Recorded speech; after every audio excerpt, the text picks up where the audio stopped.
I would really like to welcome those that are new, that have not joined us before or joined us very few times. If you're visiting for the first time, we're very happy to have you with us. Thank you for being here. And to those of you who've been in our congregation for some time, I'd also like to thank you for joining us for this cyberspace service. You're the foundation and the backbone of our church. And we're so glad to see your faces and be with you again. All right. There are some announcements this morning. You can read over here to the right of your screen that at 12 noon, there will be a children's Zoom room. Starlee will be leading that.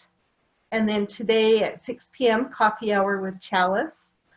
There's also some, throughout the week, story time with Starlee and adventure with Starlee.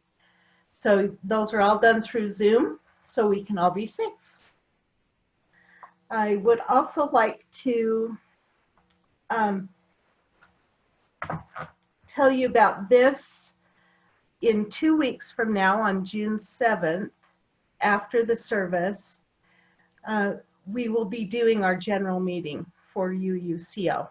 And so everybody is highly encouraged and welcome to attend that. And I want to tell you that I hope you find this worship meaningful this morning.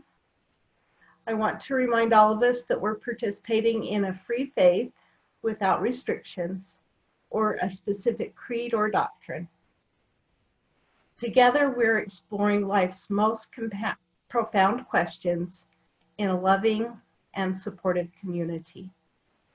Even though we can't be together in person, we do find strength in being together, worshiping together, and supporting each other through this virtual space. Here at the Unitarian Universalist Church of Ogden, you are seen and embraced, even while we're distant from each other. Whom we love, how we identify, and what we believe, and our individual experiences in life are all important. These things are all part of the story of who we are, and the whole of you and all of your story is welcome here. You are loved, and you belong here.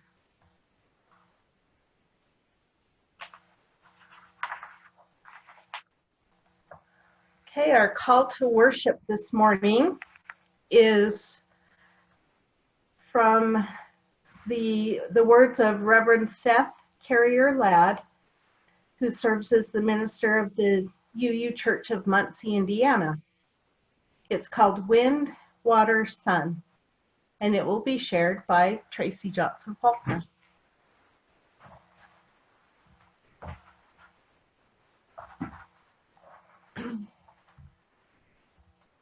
Wind, water, sun. Wind that whispers through the willow trees, sun that sustains us, water that washes over willing earth and weathered stones. A smile shared and savored, a child's squeal of delight as she dances in the daisies and daffodils, the quiet joy of gathered community. This is the spirit of life and love that we call forth now into this gathering. May this spirit infuse our hearts, fill our souls, and carry us forward like a wave on the ocean. As we enter now into the sacred time and space, come, let us worship together.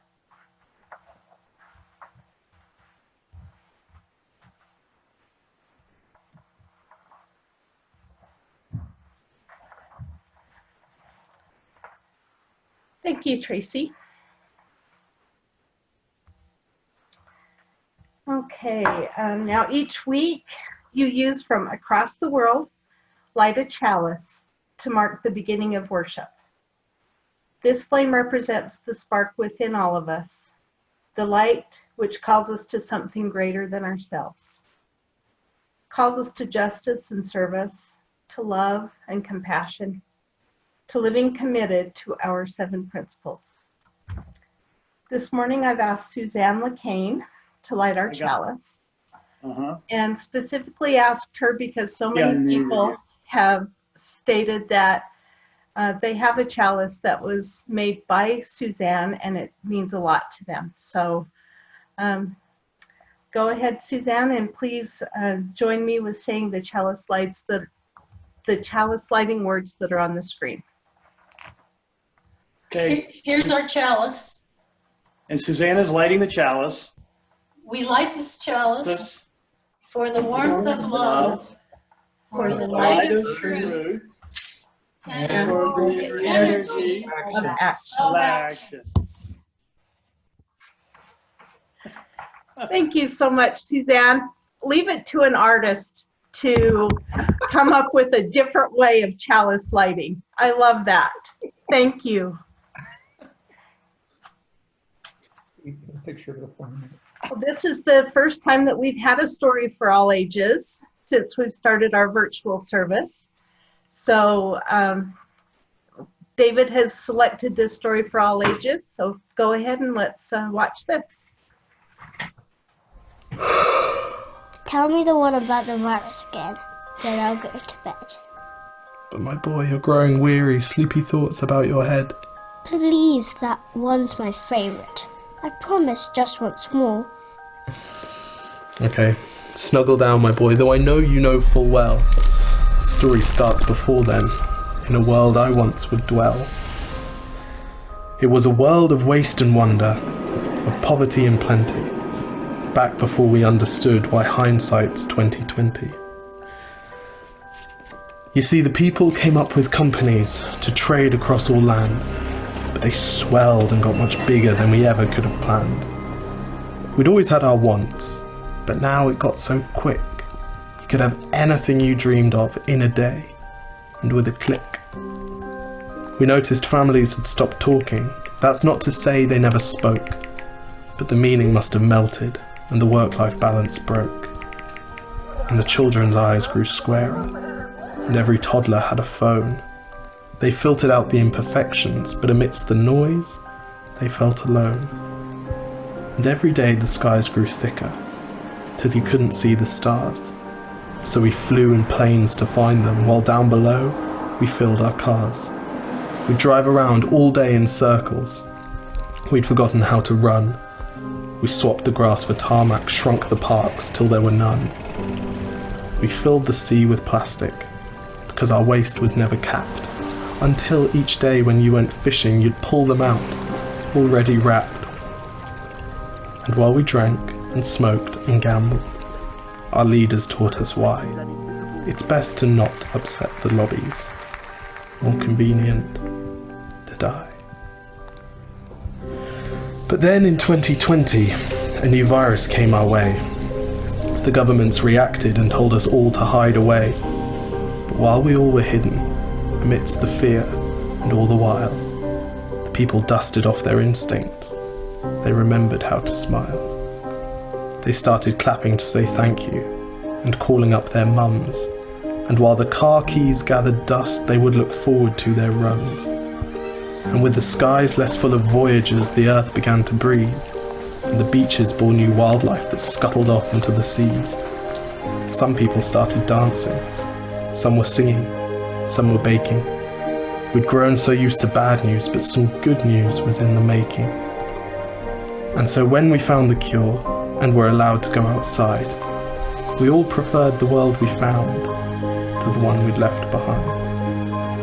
Old habits became extinct, and they made way for the new, and every simple act of kindness was now given its due.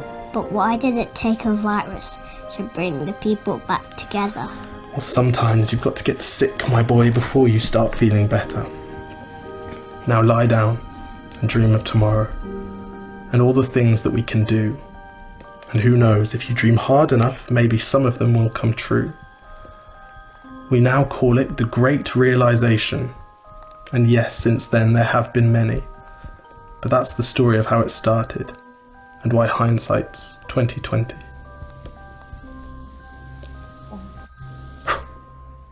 Because if you look at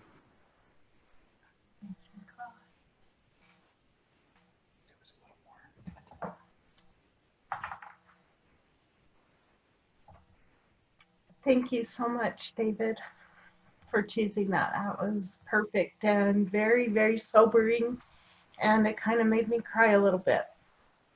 I cry when I see it too.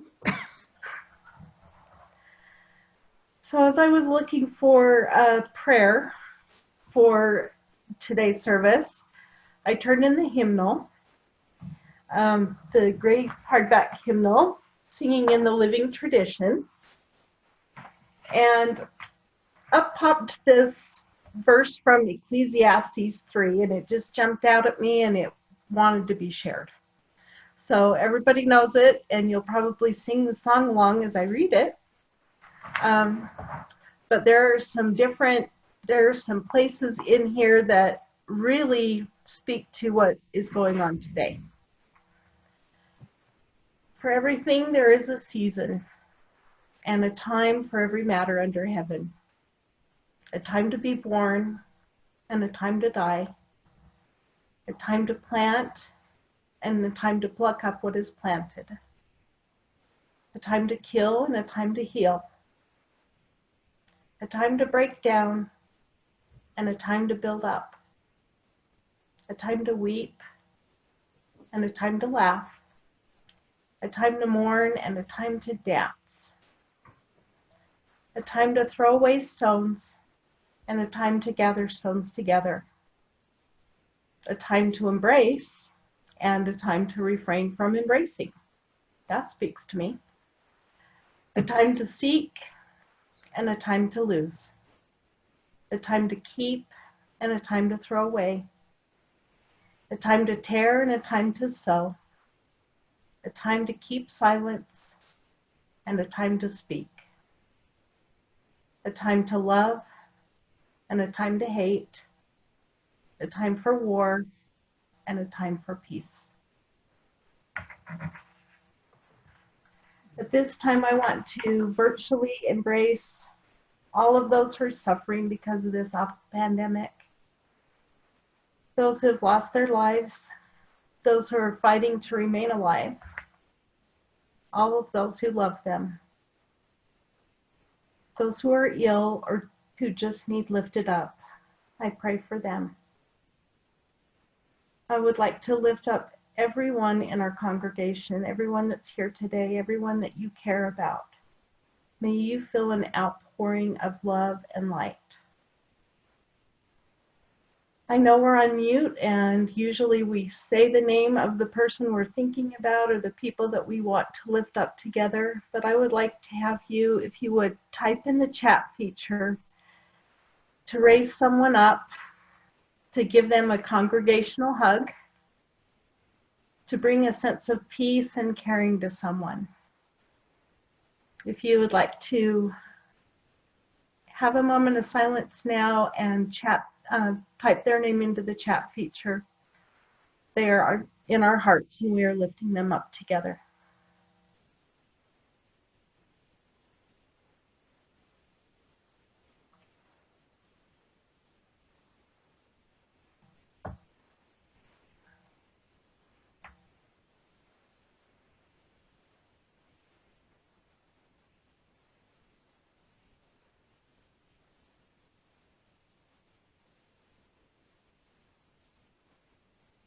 Thank you so much, everyone.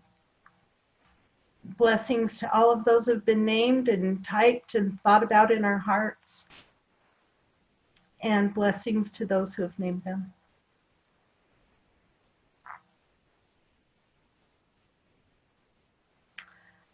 We turn now to the offering.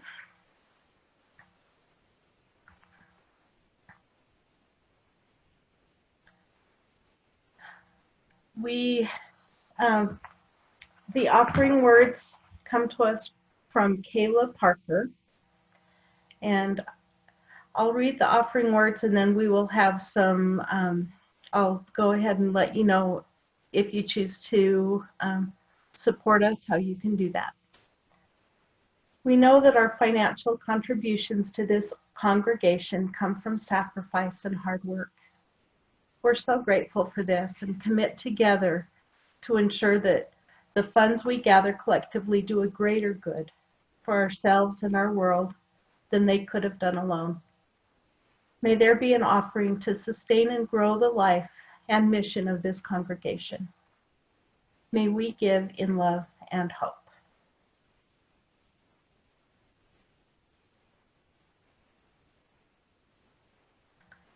There are a couple of ways if you choose to donate. You can do so through our Breeze app, and it's shown there on the screen.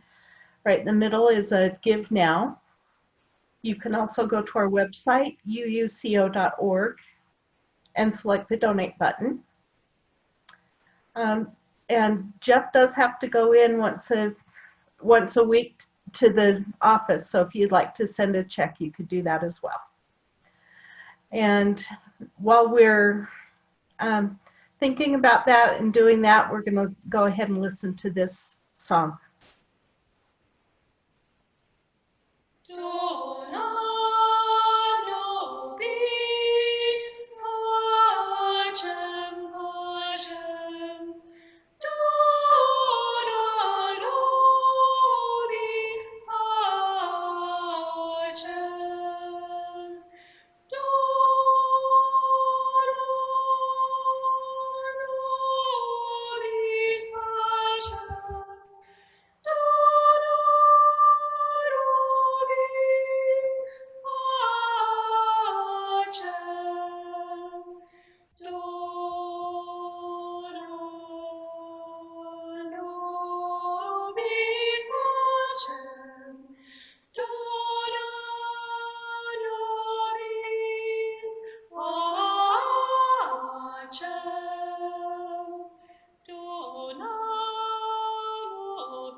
All right, I would like to introduce our speaker today. We know him and we love him. He's done so much for our congregation. He's served on the board. He's recorded our services. He is a nurse practitioner, so he is definitely on the front lines working hard to keep people well during this pandemic. And he's married to Jeff Lensman, and I'm excited to hear what he has to say. Go ahead, David Windmill. Thank you, Marilyn, and thanks, Heidi, for giving me this opportunity, and thank everybody that's here today. I just want to give a little background as to how I came upon this topic that I'm going to be talking about today. A few weeks ago, I started journaling again because I wanted to capture how I was feeling and all of the fears, the fear, the trepidation about the state of the world and the country. I just wanted to capture this. And so this is a reflection of my journaling from that day. My first memories of Memorial Day were as a young boy decorating the graves of ancestors and relatives with my maternal grandparents. For Grandma, Memorial Day was Decoration Day, and it was the day to honor her ancestors and family members who died by decorating their graves. And decorate them we did. In fact, Grandma seemed to pull out all the stops. You see, Grandma was a master gardener, and she and Grandpa raised their own fruits and vegetables, which, if not eaten right away, made their way to the pantry in neatly lined rows of jars to be consumed throughout the year. The selection of flowers in Grandma's garden were legion. In the spring, there were tulips, daffodils, peonies, and poppies. Oh, and there were the lilacs and snowballs, whose fragrance were the highlight of Grandma's spring garden. In fact, it seemed the sole purpose of her flower garden was for this day. Early each Memorial Day, we would load the bundles of flowers in Grandma's two-toned Chevy Bel Air and set off north from Blackfoot to Idaho Falls and destinations beyond, visiting cemeteries along the way. The fragrance of the flowers from the trunk infiltrated and wafted throughout the car. To this day, every time I walk into a floral shop or nursery, I am reminded of these journeys of devotion with Grandma and Grandpa.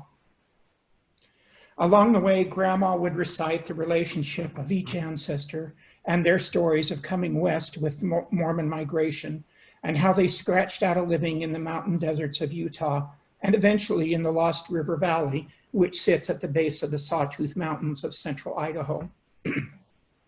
It was important to Grandma that we knew these stories and what our ancestors had sacrificed for their children and descendants. You see, Grandma was a storyteller, and in these stories were shared her wisdom and insight in inspirational tales of good deeds and miracles. As I was writing my journal earlier this month, it dawned on me that my grandparents lived through the great pandemic of 1918. One hears of the ravages of the great influenza pandemic in which at least 50 million individuals worldwide lost their lives. I started wondering how it affected my family. Now, Grandma would share stories of her ancestors, but in retrospect, I realized she said very little about her life. She had dreams of being a writer, but the demands of raising a family during the Depression did not allow such notions. She did not keep a journal, and I have only one letter, a loving missive written to my mother at the time of my parents' marriage. Actually, it was an elopement that Grandma was in on. Grandfather was opposed to the marriage. Though he liked my father and thought he was a good enough sort, he wanted his oldest daughter to go to college. But this is a story for another day. There are now 4 generations that have passed since the 1918 pandemic. The generational memory of the pandemic has passed, and so too, the lessons that were learned and the mistakes to be avoided. I wished I could talk to Grandma and Grandpa about their experiences. Without any contemporary writings and no recollection of stories about their experiences, I can only rely on written histories and journals by others about what their experiences might have been like. I would like to share with you some of the information I found. First, I found similarities in how the virus was spread. For a viral scourge to become a pandemic, of course, it requires some conveyance or means of travel or spread. The intensive international travel of both business and leisure provided the perfect means for the spread of COVID-19. In the case of the 1918 epidemic, the first cases of the Spanish flu were reported among soldiers training at an army base in central Kansas in early March 1918. 1,100 soldiers there were reported to fall ill, and 38 died in the first month. Upon completion of training, many soldiers who had been exposed were sent to other army bases in the US, but a majority of the soldiers were sent to Europe to assist the British and French forces in World War I. The virus followed in what is considered the pandemic's first wave. One similarity between the pandemics is the government's response. According to the presidential historian Michael Beschloss, Woodrow Wilson, who was president at the time, showed little concern about the pandemic.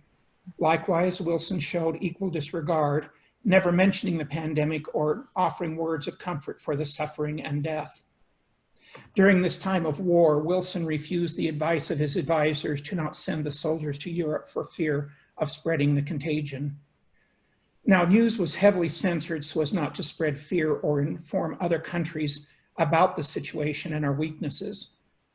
Following the pandemic, the disregard continued with no scientific inquiry or policy commission whatsoever as to what caused the pandemic and the conditions that contributed to it. I will let you draw your own comparisons about how the current pandemic is being handled. It is interesting to note that President Wilson contracted Spanish flu in 1920 and was not able to finish the negotiations for the Treaty of Versailles, which was the treaty ending World War I. Thus, Wilson was not able to push his peace plan for reasonable war reparations placed on Germany and for establishing the League of Nations. It has been suggested that had Wilson completed the negotiations, the background for the rise of Nazism could have been averted, and World War II as well. In the first wave of the 1918 epidemic, the affliction affected the sick and elderly, while younger, healthier people often recovered easily.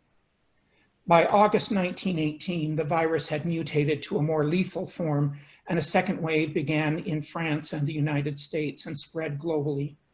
This time, though, the mutated virus seemed to hit the young and fit with ferocity.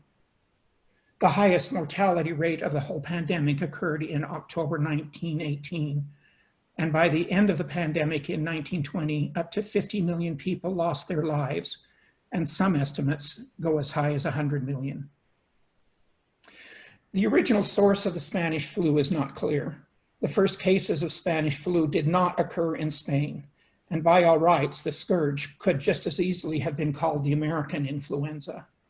The pandemic occurred during wartime, and all countries involved were heavily censoring news reports.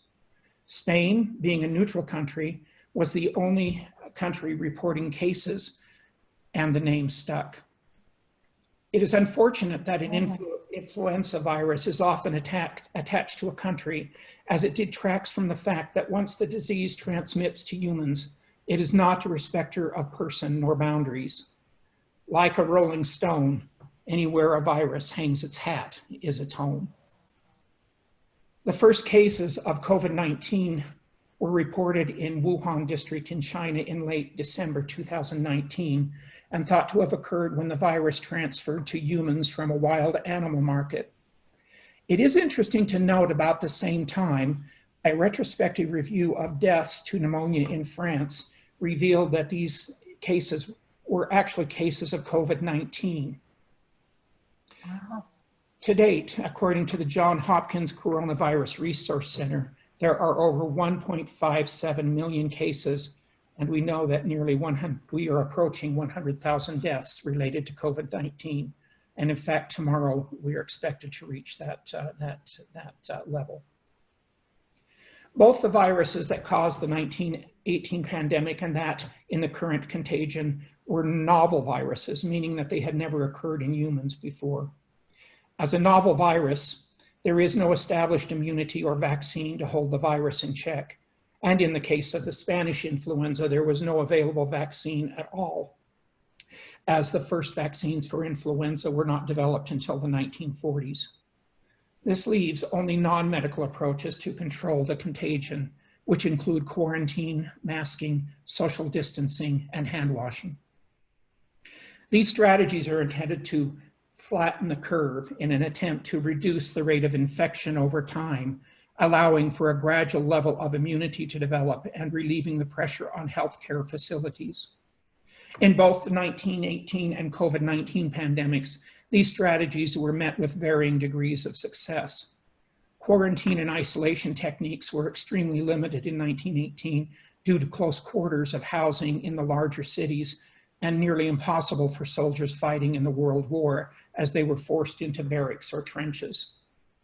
In the current pandemic, quarantining and closure of all but essential businesses have been met with pushback and rebellion as an assault on personal freedom and amid calls to save the economy. As some states begin to open, just in the past 3 weeks, there are reports of increased COVID-19, though some of this may reflect increased testing. In the current pandemic, there is an added strategy of testing and contract tracing not available in 1918, though even now that has been limited, if not even non-existent in this country. Masking in the Spanish flu pandemic was generally thought to be not just ineffective, but futile. This may have related to particular characteristics of the virus and the manner in which it spread. In the contemporary pandemic, it has been suggested that single masking, that is, one person wearing a mask, affords some, albeit modest, reduction in risk. Whereas universal masking, where everyone wears masks, there is significantly greater protection from contracting the virus for everyone. Some sources suggest that even if 2/3 of the populace wore masks, the pandemic would be stopped. From an historical perspective, there are some interesting points that demonstrate how life was changed by the 1918 pandemic. There were protests in various areas of the country in response to social distancing restrictions and closure of businesses. In San Francisco, a news article mentions a protest by the anti-maskers that were opposed to the assault on their personal freedoms, being required to wear a mask in public. Closer to home, here in Utah, in 1918 there were school and church closures, but the LDS Church specifically left it up to individual wards or churches to close, depending on the contagion rate in their area. In November of that year, the president of the LDS Church, Joseph Fielding Smith, passed away of pneumonia after a long illness. His funeral, which normally would have attracted thousands of loyal church members to honor their beloved leader, was restricted to immediate family only. I found this interesting, that the sacrament service, which is the LDS equivalent of communion, prior to the 19 pandemic, allowed sharing of the communal cup of water or wine. And yes, the LDS Church did use wine in their sacrament service until 1902. After the pandemic, the church mandated the use of individual cups to distribute the water for this element of worship. An interesting and rather humorous story reported in the Deseret News in 1918 involved the fact that whiskey was considered to be an antidote or treatment for the flu. Whiskey, or any other alcohol beverage, was hard to come by as the states were in the process of passing the 18th Amendment. One Ogden man, and I don't know why, but these stories all seem to occur in Ogden. One Ogden man who went to court inebriated tried to convince the judge he was only trying to fend off the influenza, but the judge decided the dosage was overlarge and sentenced the man to a $50 fine or 30 days in jail. So where does this leave us? And what can we look to in the future? We are in time of great uncertainty. That is a given. The fear, frustration, anger, and anxiety is palpable and being acted out in a number of ways. Besides the concern for contracting the virus, there is apprehension for those unemployed who may or may not have jobs when the pandemic lifts in an economy that is in state of decline. Now, I am a glass half full kind of guy, and as horrible as things are, there are positive things that are happening all around us. Families and friends are finding new ways to be together and connect in ways not previously thought possible. We see employers finding creative ways to protect employees, allowing them to work remotely from home, and if not possible, providing safer options. The already challenging work for teachers has required developing innovative methods for teaching online. I just wanted to point one thing out, that I really dislike the term social distancing. I think it's a poor choice of words and would prefer the term physical distancing. I would think that would be more appropriate. Rather than social distancing, we should be emphasizing social connection as we find safe ways to interact and care for each other. There are definitely positive changes for our precious Earth. Some of the world's most polluted cities are now reporting reduced air pollution and clearer skies, where blue skies were but a distant memory. Waterways are clearer too. The canals of Venice are now almost crystal clear, such that you can actually see the fish swimming in them.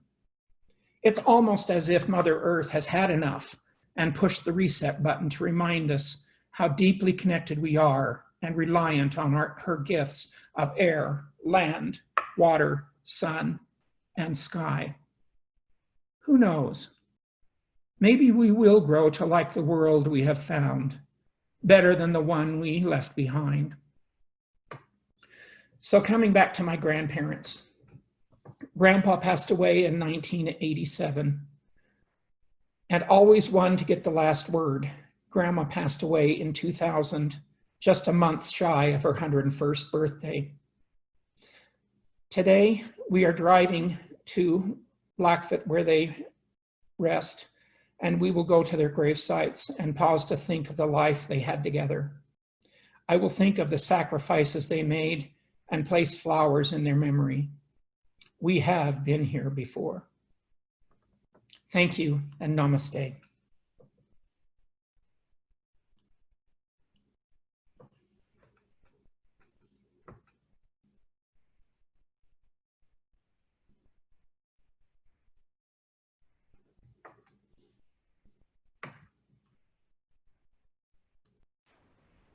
Okay, maybe you weren't able to hear me before, but thank you so much, David. That was just perfect for the time that we're experiencing right now and for this weekend, Memorial Day weekend. So I appreciate those words, and very meaningful.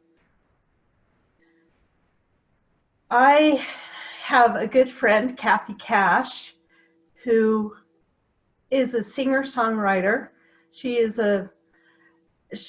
just barely moved to Riverdale, and so she's a very local singer-songwriter.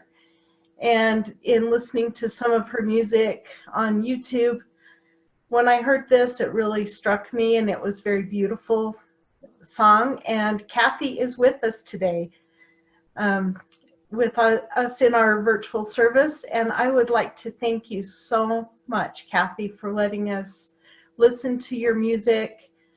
And she wrote this about her father and grandfather, who grew up in Arkansas. And as she went back, I believe this is true, as you went back to visit the land, this is what inspired the words of this song, Ghosts in the Pine. So thank you, Kathy. We're going to listen to your music now.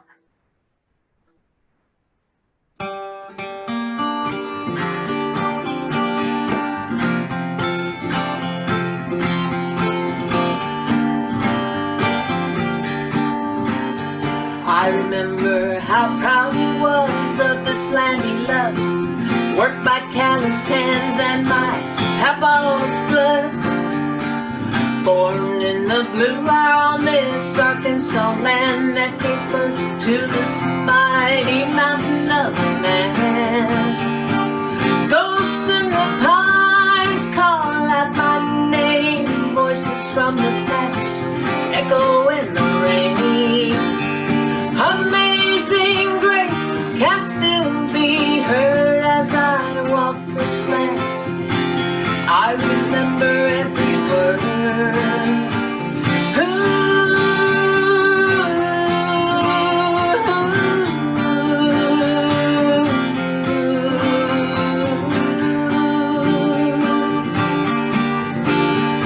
I walk across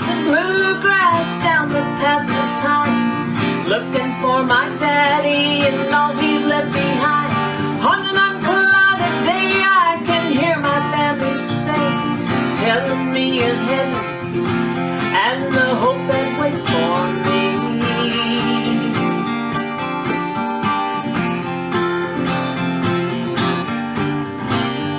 I'm looking, I'm searching for signs of their lives. Memories they left me are fading with time.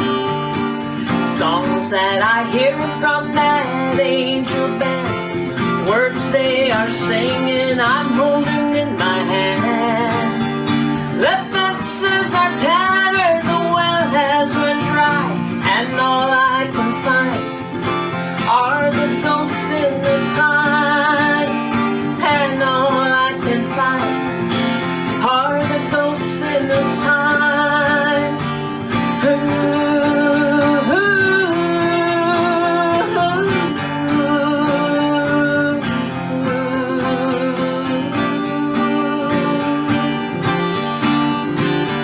And I walk across the bluegrass down the pass of time, looking for my daddy and all he's left behind.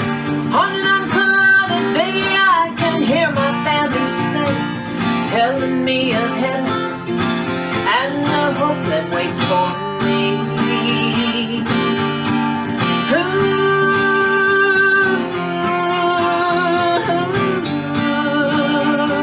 And all I can find are the ghosts in the pines. And all I can find are the ghosts in the pines.